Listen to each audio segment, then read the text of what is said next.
हेर, यो समाजले तिम्रो सुन्दरता तिमी जन्मेकै दिन बताउँछ। मजाक पो गरेको हौ भनेर गिज्याएका शब्दले तिमीलाई जिन्दगीभर सताउँछ।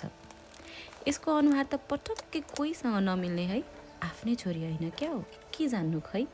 कस्तो मुखनी जहिले अँध्यारो, हाँस्न पटक्कै नजाने कि।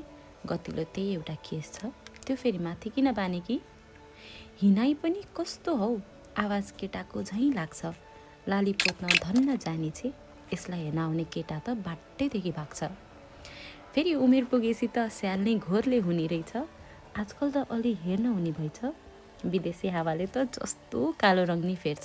त्यही त, रूप छोडेर कसले पो मन हेर्छ। आफैमा खुसी हुनुपर्छ ल, समाजले त जे भनिहाल्छ नि। तिमी अहिले पढाइमा ध्यान देऊ न, मुख त लाली पाउडर लाएपछि बनिहाल्छ नि। अब 2 इन्च अल्गो भएको भए चप्पल सानो लाउँदा हुन्थ्यो। यत्रो ज्यानलाई त्यति झाप हावाले के नै छुन्थ्यो। फेरि जिस्काको है, खाना खाने नछोड्नु नि। छोरी मात्र त छन्, सम्पत्ति चाहिँ कसका लागि जोड्नु नि। अब यो निर्णायक मण्डल भएको समाजमा तिमी आफूलाई नराम्रो सोचेर नबस्नु। हेर त यति मिठो मुस्कान छ तिम्रो, त्यो फोटोकै लागि मात्र चाहिँ नहाँस्नु। यो समाजले त तिमी जस्तो भए नि डाहा नै गर्छ। आफ्नै सन्तानलाई नि नछोड्नेको के भर।